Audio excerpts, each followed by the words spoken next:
बिस्मिल्लाहिर्रहमानिर्रहीम। मैं हूं फैज़ान अशरफ। मेरे साथ मौजूद हैं सीनियर कोर्ट रिपोर्टर हसनात मलिक साहब। हसनात मलिक साहब, आपका बहुत शुक्रिया, आपने मुझे टाइम दिया। हसनात मलिक साहब से आज बड़े अहम मौज़ूआत पर बात करेंगे। काजी फाइसा की एक्सटेंशन, नई फेडरल कोर्ट और 8 जजेस के पास क्या ऑप्शंस हैं। तफसीली फ़ैसला आने के बाद आज इलेक्शन कमीशन ने भी एक दरख्वास्त जमा करवा दी है कि हमें बताएं कि हम आपका फ़ैसला माने या पार्लियामेंट का माने। हसनात मलिक साहब, बहुत शुक्रिया, आपने हमें टाइम दिया। बताइएगा कि तफसीली फ़ैसला आने के बाद अब 8 जजेस के पास क्या ऑप्शन रह गई है। देखिए, ऑप्शन तो उनके पास महदूद भी हैं। उसकी वजह ये है कि उनको एक्सटर्नल चैलेंजेस से ज़्यादा इंटरनल चैलेंज का सामना है। बिल्कुल। चीफ जस्टिस काजी फैसा को हुकूमत ने स्ट्रेंथन किया है आर्डीनेंस के ज़रिए। उस आर्डीनेंस के बाद उनके पास पावर ज़्यादा आ गई हैं। वो मास्टर ऑफ रोस्टर तकरीबन हो गए हैं।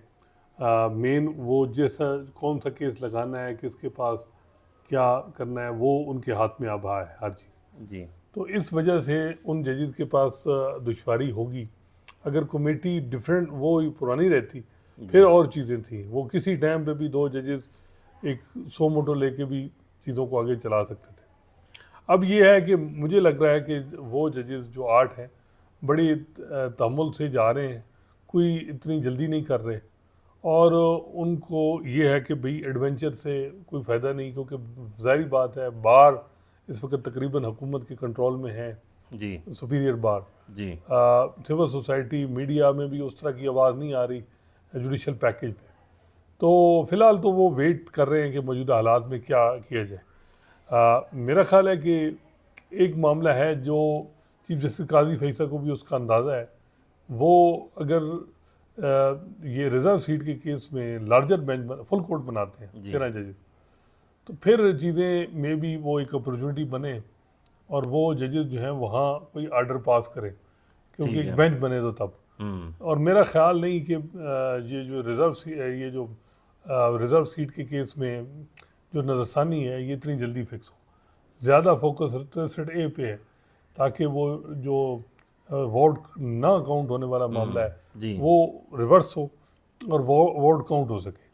तो अब सारा फोकस जो है वो 63A का जो लार्जर बेंच बना है 30 को, 30 को। उसमें देखना है कि जैसे मुनीब अख्तर उसमें जो है वो बेंच कैसा बनते हैं या नहीं। अगर वो रिक्यूज़ करते हैं, पहले करते हैं बाद में करते हैं, जी। और अगर वो रिक्यूज़ करते हैं तो उसकी रीज़न क्या है। लेकिन एक बात है कि जो रीज़न भी होंगी, 4 जजेस क्योंकि काजी फैसल साहब के साथ हैं, हम ख्याल हैं, जी। तो वो उसको रिवर्स कर देंगे, ओवरटर्न कर देंगे, रिजेक्ट कर देंगे। जस्टिस जो मुनीब अख्तर हैं वो ऑथर हैं 63A जी की, जो जी जी वो जो जजमेंट आई थी। जी। अगर वो बेंच का हिस्सा नहीं बनते या रिक्यूज़ भी नहीं करते, तो जब तक वो हिस्सा नहीं बनते तब तक तो प्रोसीडिंग नहीं हो सकती। देखिए, ये कानून में है, लेकिन अगर वो अवेलेबल हैं और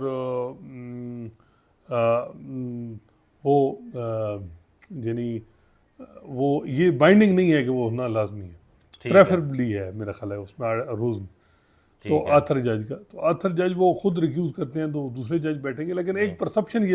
बनेगी कि इसमें जल्दी जो की जा रही है वो सिर्फ इस वजह से कि जो कॉन्स्टिट्यूशन अमेंडमेंट के लिए, जी। ताकि डिफेक्शन हो सके, लॉ मेकर जो है तो उसका वोट काउंट हो सके। 63A को असल शक्ल में बहाल किया जाए। देखिए, वो वही मैं कह रहा हूँ, उसका ना उसकी परसेप्शन को बेहतर भी नहीं जाएगा जी। कि अगर इतनी जल्दी क्या है, 25 अक्टूबर के बाद नजरसानी लगा दें।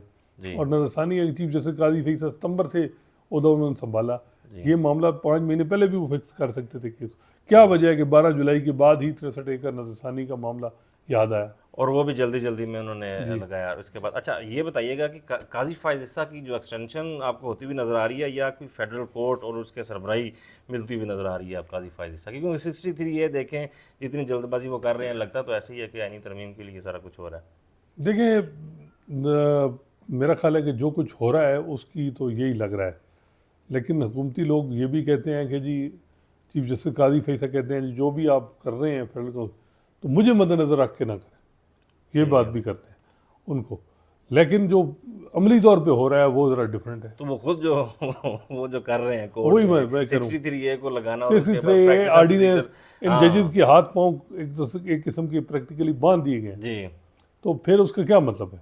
ऐसे ही है। तो ये वो सारी चीज़ें हैं जो मेरा ख्याल है कि अभी का ना कबल वक्त है कि क्या, लेकिन मुझे लगता है कि जो कुछ जिस तरफ वो आगे चले गए हैं, जी ये हो नहीं सकता कि वो अगर उनको एक्सटेंशन या फेडरल कॉन्स्टिट्यूशनल कोर्ट का चीफ जस्टिस बनाया जाए और वो नहीं बनेंगे, जी और मेरा ख्याल है कि बन ही जाएं तो बेहतर है, बजाय इसके कि जो है वो चीज़ें सारी क्लियर हो जाएंगी, जो कसर रह गई थी वो भी पूरी हो पूरी जाएगी। हो जाए। और अब देखना ये है कि जो मुझे लग रहा है कि हुकूमत में भी एक जो वो डबल माइंडेड है कि क्या उनको बनाया जाए फेडरल कॉन्स्टिट्यूशनल कोर्ट के चीफ जस्टिस या नहीं। अब जो फेडरल कॉन्स्टिट्यूशनल कोर्ट का कंसेप्ट है उसमें तो मुझे लग रहा है कि अब मौलाना फजल रहमान भी प्रिंसिपली एग्री हो रहे हैं, पीपल्स पार्टी कहती है आइडिया ही हमारा है, बार भी उसको सपोर्ट कर रही है, जी एक नई अदालत बनने जा रही है, तो उसका शुरुआत ही अगर एक कंट्रोवर्शियल चीफ जस्टिस होगा जिस पे बड़े सवालात हैं, तो फिर वो पूरी अदालत ही कंट्रोवर्शियल होगी। बिल्कुल ऐसे ही। ये चीज़ अब देखनी है कि क्या सूरत हाल बनती है।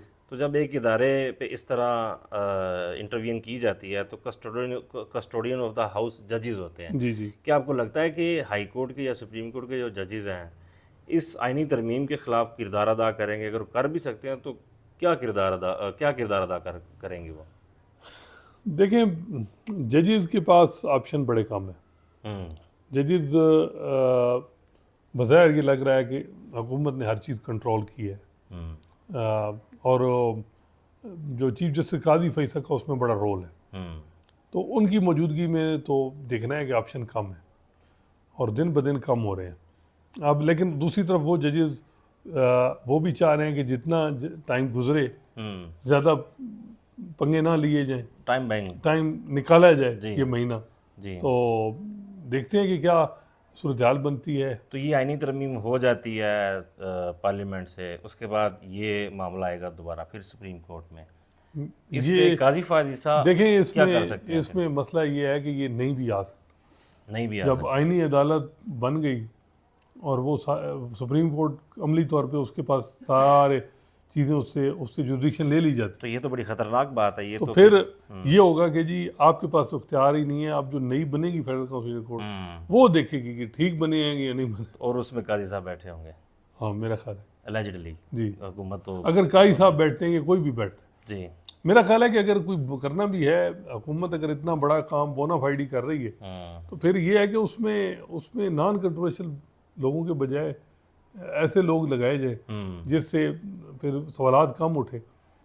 सारा कुछ डिपेंड है मौलाना फजल रहमान पे कि वो क्या फैसला करते हैं इन हालात में। तहरीक इंसाफ तो दावा कर रही है कि वो हमारे साथ इंटैक्ट हैं और वो कहते हैं कि अब ओहदों की तरफ नहीं जाना, ताकत की तरफ नहीं जाना, अब मैंने एक लेगेसी छोड़ के जानी है। चीफ जस्टिस काजी फायद ईसा जब सिर्फ चीफ थे तो आपको लगता था कि जब वो चीफ जस्टिस बनेंगे तो ये सब करेंगे? देखें, आपने बड़ा कवर किया है उन्हें, उनका केस भी था, आपने बगौर जायज़ा लिया, आपने हर समात में थे। देखें, एक्सपेक्ट तो ये नहीं किया जा रहा था। चीफ जस्टिस कादी फैसा और जस्टिस कादी फैसा में बड़ा फ़र्क है। जस्टिस कादी फैसा को जो हमने कवर किया वो डिफरेंट थे। वो मीडिया की आज़ादी के हवाले से बाकायदा रेफरेंडम कराते थे, सिविलियन सुप्रीमेसी की बात करते थे, और यहाँ जो है जो चीफ जस्टिस कादी फैसा वो ज़रा डिफरेंटली एक्ट कर रहे हैं। फ़र्क तो बहुत ज़्यादा है। ऐसे ही है। तो ये आपको लगता है कि वकला तहरीक शुरू हो सकती है आइनी तरमीम से पहले? आज भी आपने देखा सुप्रीम कोर्ट के बाहर वकला जमा थे। आइनी तरमीम से पहले तो मुश्किल लग रही है। आइनी तरमीम के बाद कोई ऐसा हुकूमत ने ब्लंडर किया, और जैसे मंसूर अली शाह जो बहुत मैं समझता हूँ इस वक्त पॉपुलर हैं, उनको अगर इन्होंने बीच में अगर सुप्रीम कोर्ट का भी चीफ जस्टिस नहीं बनाते या कुछ ऐसा करते हैं तो मुझे लगता है कि फिर रिएक्शन आएगा। अच्छा, ये प्रैक्टिस एंड प्रोसीजर बिल के हवाले से अभी एक खत किताबत जारी है, जस्टिस मुनीब अख्तर साहब कोई जवाब दे सकते हैं? देखिए, ये 63A के हवाले से जो उन्होंने बेंच में बैठे हैं, अब देखते हैं कि उसमें जो रीज़न वो देते हैं बैठ के देते हैं या बाद में देंगे। अब उनके कंडक्ट पे 11 सवालात हैं, तो मेरा ख्याल है कुछ ना कुछ तो वो जवाब देंगे, लाजमी देंगे। वो ये हो नहीं सकता कि वो ऐसे ही जो है वो खामोश रहें, वो अपना इसका जवाब देंगे लाजमी। आज भी इमरान खान ने कहा कि लगता है ऐसे ही है कि जैसे चीफ जस्टिस साहब ज़हनी मरीज़ है। ये quote end quote Imran Khan के अल्फाज हैं।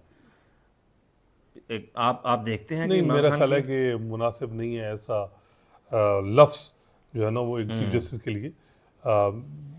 ऐसी चीज़ें नहीं करनी चाहिए, और पीटीआई को ये समझना चाहिए कि जितनी वो नफरत करेंगे, हम्म, बातें करेंगे, जस्टिस काजी फैसला की कदर व मंजिलत उतनी ही बढ़ेगी किसी और जगह। बिल्कुल और ठीक है। जस्टिस काजी फैसला जितना पीटीआई के खिलाफ कोई आर्डर पास करेंगे हम्म, तो उतनी ही उनकी पजीराई मिलेगी। ये चीज़ पीटीआई को समझनी चाहिए, जो मुझे मेरा ख्याल है नहीं हो रही समझ रहे। जितना वो जस्टिस काजी फैसला क्वेश्चन करते हैं उतने ही जो एंटी पीटीआई फोर्सेस हैं उनकी नज़र में उनकी कदर मंजिलत बढ़ती है। बिल्कुल ठीक है।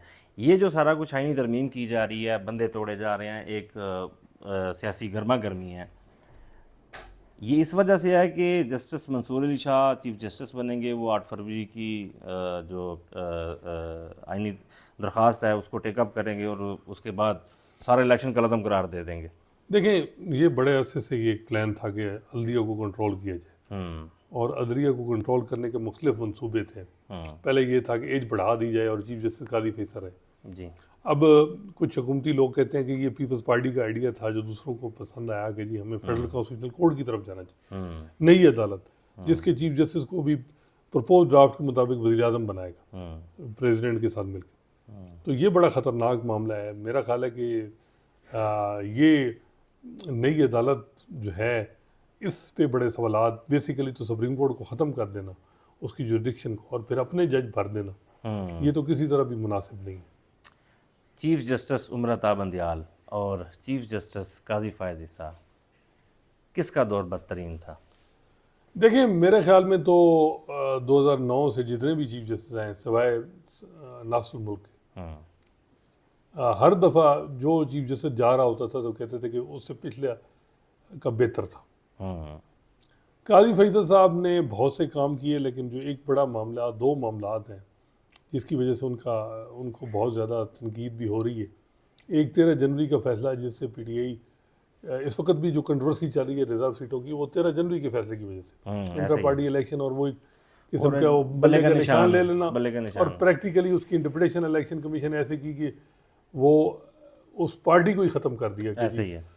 दूसरा मामला है वो 6 जजेस के खत इंटरफेरेंस का मामला, जी। वो सही तरीके से डील नहीं हुआ।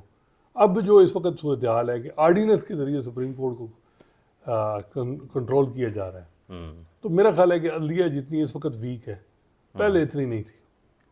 ठीक है। ये बहुत ज़्यादा मामला है, अदलिया बहुत कमज़ोर हो चुकी है। दूसरे इदारे, एक इसमें कोई शक नहीं कि माजी में अदलिया ने दूसरे इदारों के मामलात में इंक्रोचमेंट की, इंटरफेरेंस की। अब मसला ये है कि जो जायज़ अदलिया का एक मकाम है उससे भी वो जो है वो बज़ाहिर ये लग रहा है कि वो भी उनसे लिया जा रहा है, और जजेस की इंडिपेंडेंस जो है वो अंडर थ्रेट है।